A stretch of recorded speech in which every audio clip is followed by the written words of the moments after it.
Across thousands of years, across dozens of countries, one pattern keeps repeating. The Jewish people, blamed, hated, exiled, and killed. No matter the era, Roman times, the Crusades, the Inquisition, the Holocaust, Jews somehow ended up as the scapegoat. Why? Not because they started wars, not because they invaded countries, but simply because they were different and visible. This documentary isn't just about the Jewish experience. It's about what happens when fear meets ignorance and hatred is allowed to grow. The story began over 2,000 years ago. In 70 AD, the Roman Empire destroyed the second Jewish temple in Jerusalem after a failed Jewish revolt. This was not just a military defeat, it was the beginning of the Jewish diaspora. Jews were scattered across North Africa, the Middle East, and Europe. They became permanent minorities. But unlike many other groups, they didn't assimilate. They kept their religion, culture, and traditions. They refused to worship Roman gods. They didn't eat the same food or marry outside their faith. To ancient empires, this made Jews look stubborn. To locals, it made them suspicious. By simply being different, they became outsiders in every society they lived in. And in history, outsiders are easy targets. As Christianity spread through Europe, Jews faced a new kind of hatred, religious blame. Early Christian leaders taught that Jews were responsible for killing Jesus. Even though Jesus himself was Jewish, and so were his followers, this myth took hold. For centuries, this idea festered in Christian sermons and writings. Jews were called Christ killers. They were portrayed as cursed, evil, even demonic. Church laws banned them from owning land, joining most professions, or holding public office. And yet, ironically, they were often allowed to exist because rulers needed them for one crucial thing: money. The church banned Christians from charging interest on loans. It was considered a sin, usury, but economies still needed credit, and that role fell to the Jews. They became moneylenders, not by choice, but by necessity. It was one of the few professions open to them. But this created a toxic situation. People borrowed money, then hated the people they owed it to. Kings and nobles built up massive debts, then accused Jews of greed or treachery to avoid repayment. In 1290, King Edward I expelled all Jews from England. Why? He owed them money. By expelling them, he erased the debt and seized their property. France did the same. So did Spain. Over and over, the cycle repeated: use the Jews, blame the Jews, expel the Jews. It became a political tool, scapegoating one group for personal gain. Then came the Black Death. In the mid-1300s, a plague swept across Europe and killed nearly half the population.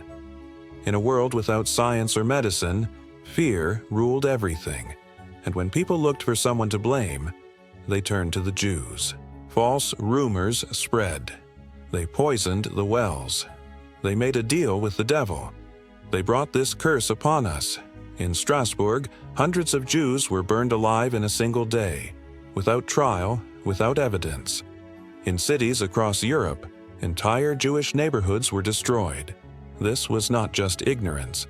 It was mass hysteria weaponized. And again, the pattern held.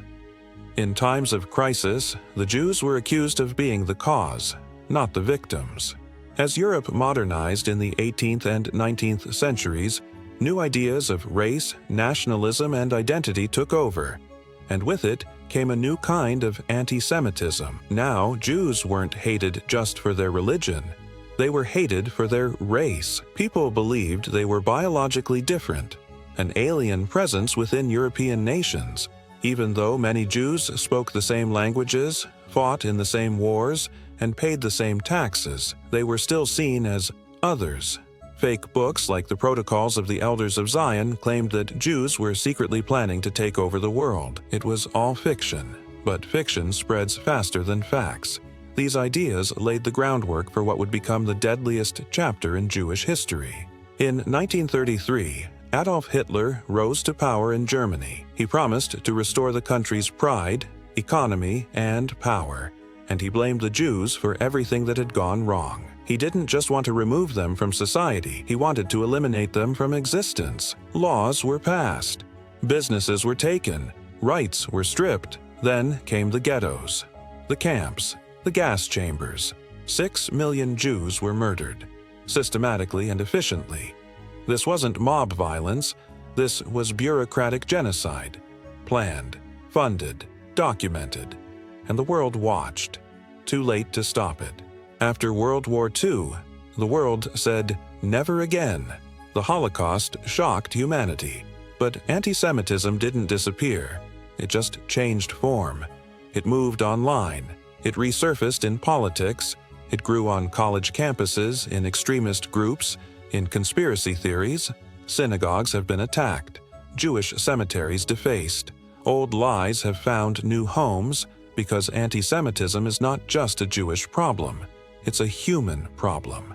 When any group can be blamed, hated, and dehumanized just for existing, we are all in danger. So why were Jews always targeted? Because they dared to be different, because they held on to their identity, because they refused to disappear, even when the world told them to. But the real answer is not about them, it's about us, because hate doesn't start in violence. It starts in silence, in myths, in lies, in whispers. And history has shown us where that leads. So today, let this story be a warning, not just for Jews, but for all people. Stand up when others are blamed. Speak out when the truth is twisted. And remember, what starts with the Jews never ends with the Jews.